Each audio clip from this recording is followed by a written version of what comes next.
Hello ladies and gentlemen, welcome back to my channel. Today we're going to look at this LM386 amplifier quickly. Pins are numbered 1 to 8 in the anti-clockwise direction. 1 is gain, 2 is negative inputs or inverted inputs, 3 is non-inverted input, 4 is ground, 5 is output, 6 is VCC, 7 bypass, and 8 gain. By default, this amplifier has a gain of 20. With the capacitor connected across pins 1 and 8, you get an order of magnitude increase in gain. So the gain goes from 20 to 200. Here is the connection that we'll be demonstrating later. The only thing that is different from most circuits you'll notice is the addition of this resistor and LED. This is just to indicate when power is connected to the circuit. Alright, the rest of the thing, you can freeze this video to make sure that you follow the schematics properly. Make sure that all the values of the voltage rating for each capacitor you have in this circuit is at least 4/3 VCC. Alright, so we'll go to the next sections of this video to look at the configuration, the soldering, and the testing. Alright, I'll catch you on the other side. Bye. Welcome to the other side. So we have set up the circuit here. A simple amplifier configuration. Please note that the pins are different because here we're using LM324 versus LM386. However, just observe the connections, the configurations of the connections. So non-inverting input versus inverting inputs, positive and negative, and then the output. Alright, the gain is 1 and 8 for the IC we're using.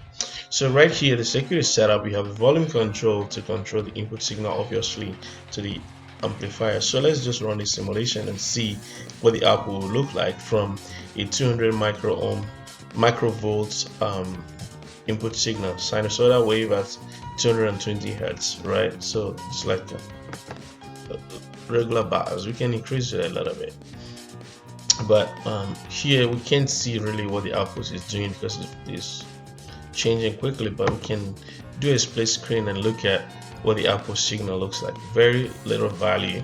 Remember, we have just 200 microvolt input, so I think it makes sense to change the scale. So on this simulator, just click on the graph and go here and change the scale. So microvolt, what do we expect in the output? Let's just make this 1 volt for now. 1 millivolt, sorry, 1 millivolt for now, the scale, and see what it looks like.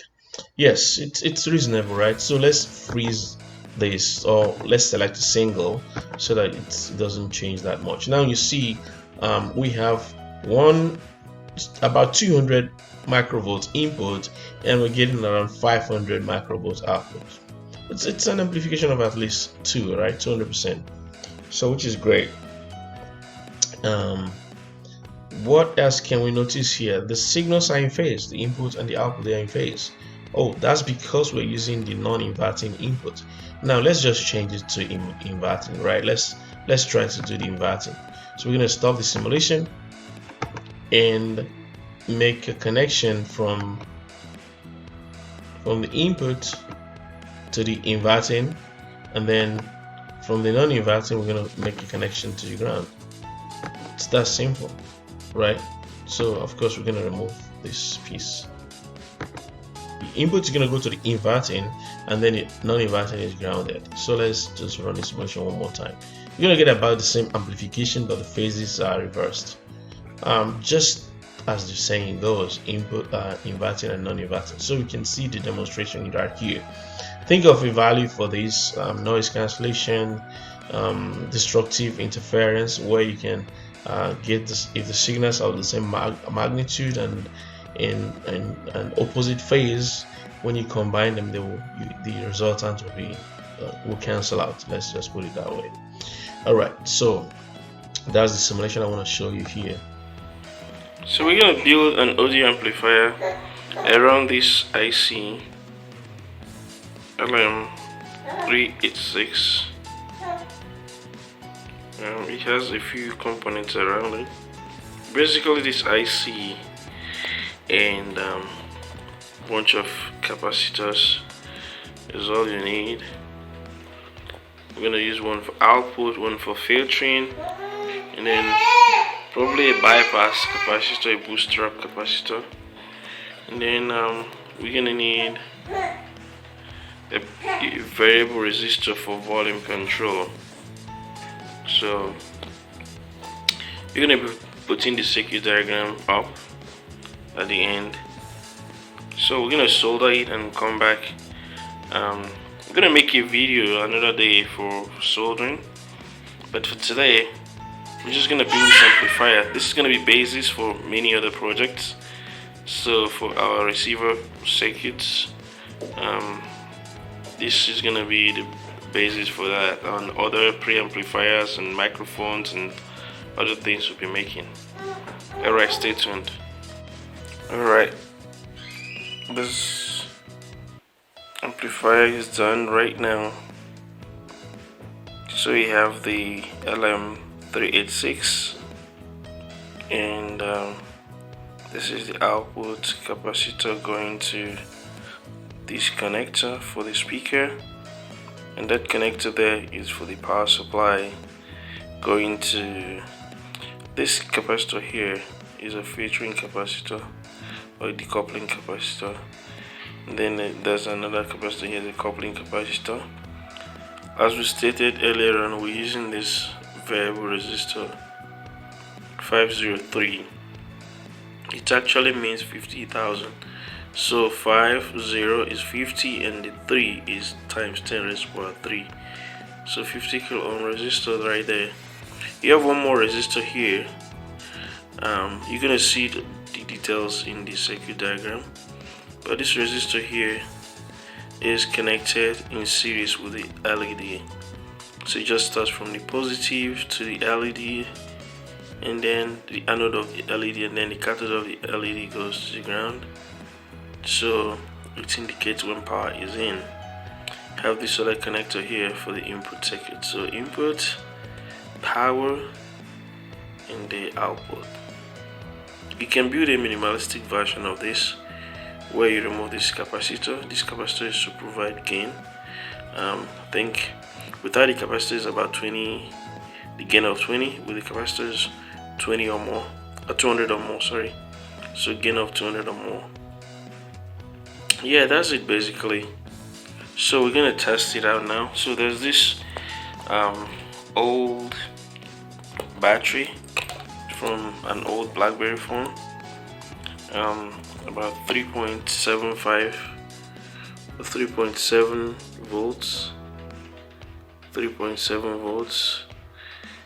1450 milliampere hours. So we're gonna use it just connected to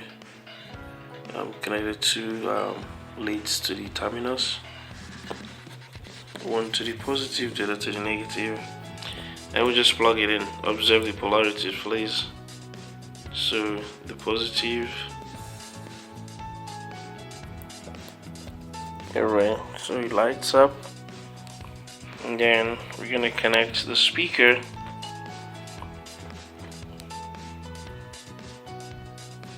So to the output. Alright, you're just using this old speaker from an old radio, it's beat up already, and then the inputs will go here. So to connect the input, we're gonna try it using another speaker. Get a smaller speaker for the input. If you're wondering what this speaker is gonna do, so this speaker here will function as a microphone.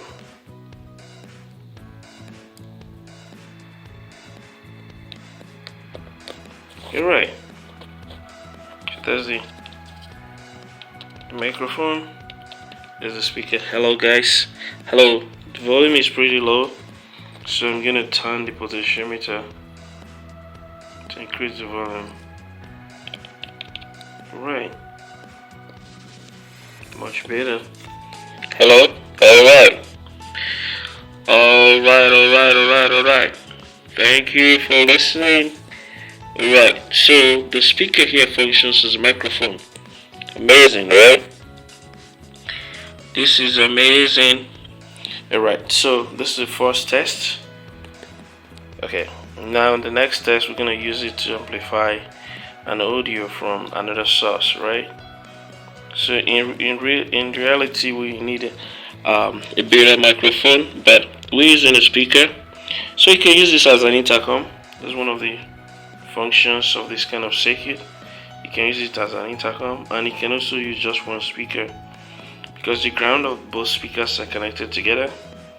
So you just need the input and then the output. So you can use a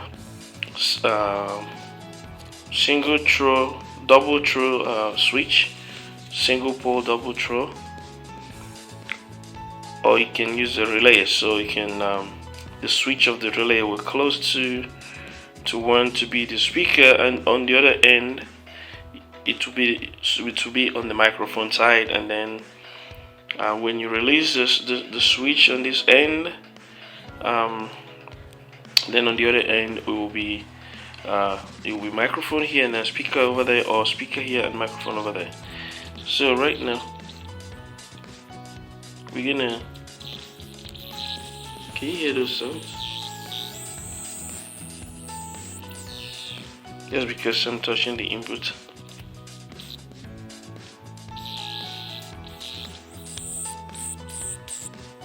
Alright, so we're gonna play one of the songs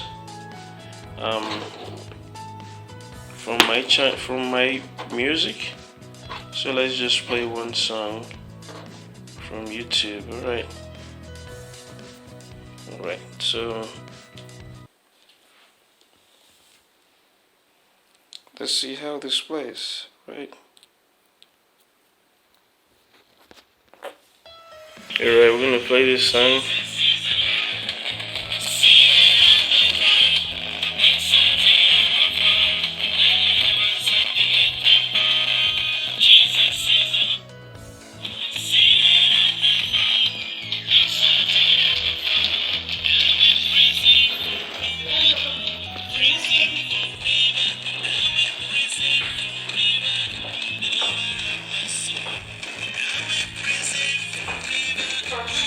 Alright, you can hear better sound here. This is speaker from an old BlackBerry radio. BlackBerry speakers are known to be very great, so this sounds much better than this speaker here. Right.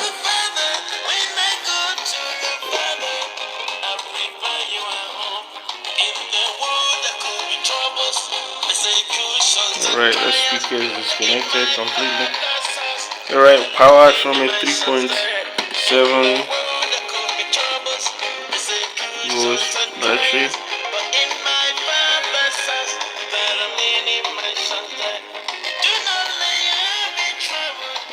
The microphone is completely disconnected now.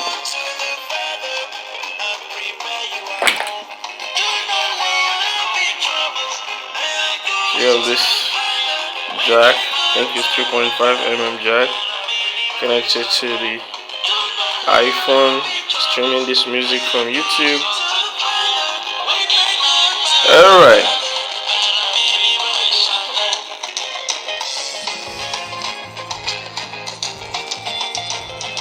So this is one of our songs on a different channel. We're just using it to demonstrate this amplifier. That will be it from us today. Thanks for watching. Please subscribe, and if you already subscribed, thank you. Please keep watching, share, and I'm gonna show you the extracts that didn't make it in the first edit. Alright, thank you, and see you in the next one. Bye bye. And the other piece I want to demonstrate here is in a case where I have very low input signal, right? If the signal is very low as it is now, getting microvolts, right? What if the signal is even way lower? Let's try that. 20 microvolts. Let's try that and see what its output looks like. The output is way small, very small. It might get to a point where we might not be able to get any 2 microvolts. Let's see, 2 microvolts. 2 microvolts. Let's see. It's even lower. It will get to a point where you will not notice any amplification. Now, to take care of this, you use another transistor amplifier, another preamplifier stage to increase the signal coming in before it goes into your output. So assume this is your power amplifier. You need a preamplifier to boost the initial input signal. As say dynamic microphone, for instance, or even condenser microphone, you need a transistor in some cases to amplify the signal before going to an output amplifier. So right here, I'm just gonna disconnect this connection here and take it directly to the output of this one transistor amplifier. This one transistor amplifier has the same input as the original circuit we have. So we're just gonna hit it. We're not gonna change any other value, and then just run the simulation, right, and see the impact right there. You see the impact. Initially it was almost zero amplification, but now you can see the impact. That's all I wanted to show right here. So if let's increase the scale around a little bit to 200. Let's make it 300 and 300 and see the scale move a little bit. So let's do 300 versus 300. 300 minus 300 microvolts, and then we'll make these 300 microvolts as well, right? And then stop simulation and run it again, or you can just leave it in none in the trigger and then leave it running. So let's keep. All right, so the range, yeah, I couldn't increase this a little bit more. Can we go I want to change the scale a little bit. How about that 0.1, and then this one 0.1 as well. Okay, so I wanted to see the sinusoidal wave here. 0.1 is not big enough. Let's do 0.25. All right, and then we'll do the same here so we can have symmetry. 0.25. Good job. Okay, seems to be all right. So we get much more amplification, right, with the transistor. Let's remove the transistor and just get it back to the way it was. All right, run the simulation one more time. I'm gonna try to remember the scale we had 0.25. All right, it's very small, right? It's very small. The amplification very small. Still 0.25, 0.25 amplification, way too small. So you see the impact of the transistor right there. At 2 microvolt input, you still have some amplification, but it almost looks like it's the same. If we do this inverting, the signals might disappear into one another. But when we have um, the transistor preamplifier stage, we're gonna do it one more time so it's clear. We're not gonna change any other thing except just take the inputs for the output amplifier to the output of the transistor, and we'll run the simulation, and you see the amplification right there, 200 microvolts. All right, we're gonna show you the actual circuit. We've built it here. So I'm gonna demo it shortly at the end of this section. On the other side, you're gonna see this demoed, and we're gonna also show the use in a later video using a condenser microphone for the same amplifier. All right, so we're just gonna play around a little bit and just see what happens. I'm gonna put this to none, just let it run, and I'm gonna do some experiment. Let's stop this. Let's stop this and do some experiment. Let's use some switches. Okay, this is gonna be interesting what I'm trying to do here. So I'm gonna put a switch to, where do I want to put this switch? I want to have this, just leave it somewhere here and delete this. So I'm gonna have this point connected here. This is the first time I'm doing this piece, so it might work, it might not work, I don't know, but it doesn't really matter. We're trying to figure out what works. So I'm gonna put this to the ground, and then I'm gonna put this other one to this. All right. So the output should remain the same. Yes, should remain the same. So why do I put the switch? I want to see what happens when I take this non-inverting input and connect it to the inverting input and see what happens. So let's switch it. All right. So the signal merges here, and it should cancel out, right? It should cancel out. Let's see if we can just see the signal of the output only. Yeah, it's almost zero. It's canceled out. Inverting and non-inverting. It's canceled out. All right. So I'll open it again, and then the amplification is back. All right. So you can play around with things like this and see what it looks like. You can also have it set up in such a way you can switch to figure out when you're using inverting input and non-inverting input, what the output looks like. Right. We can do a quick test right now. Let me see what happens if I'm gonna delete this connection, and I'm gonna flip this guy around. All right, so this is confusing a little bit, so let's take it out here, flip it around and around and around. Okay, this is better. Let's disconnect this one, and then we'll take it. Not really, I want it this way. Okay, yeah, I want it this way. All right, let's remove this connection. All right, okay, you get what I'm trying to do here, right? So okay, so I can switch this on the fly. I need to ground each of them with a resistor. So I can do this and just switch between both. So I'm gonna add a resistor. I need just a regular resistor. Copy. I'm just gonna put it here and ground. And then I'm gonna copy it again, the same resistor. Copy, and then I'm gonna put it here. Then ground. Then I'm gonna tap this one. Yeah. Okay, alright, well, it's not working. Okay, good job. Now I'm gonna change the values, make them a little bit high. The value of the resistors, let's make it a little bit high. Let's make this like 100k, right?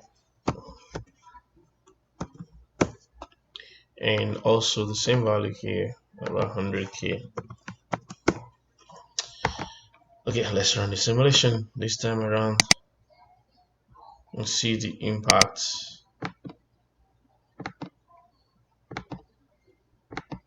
Not working. So how about if we decrease the value?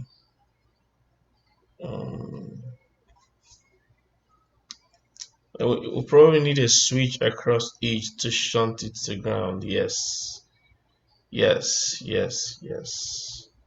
We need a switch, not a resistor. So let's stop this.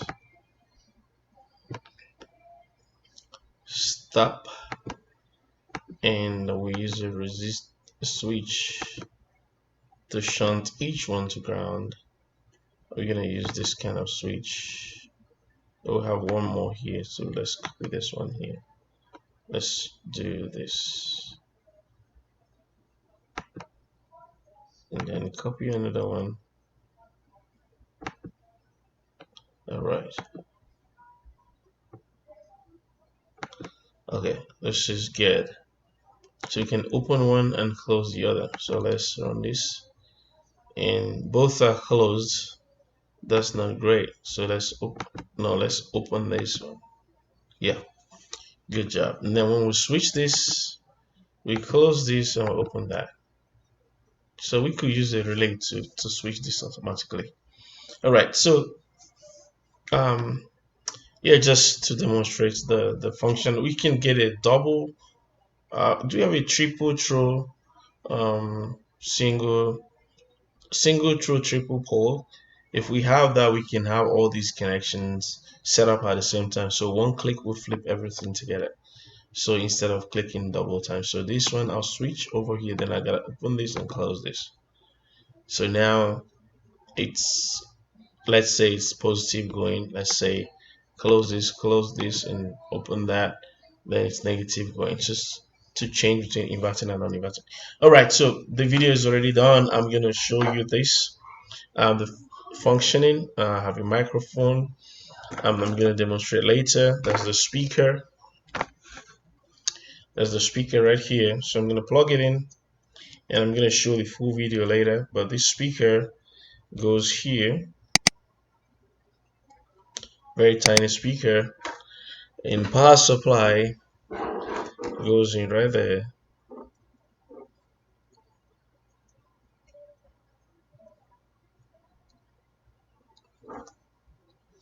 All right.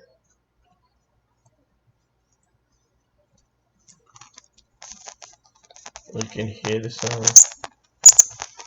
All right. And then I'm gonna get the input signal goes in somewhere here.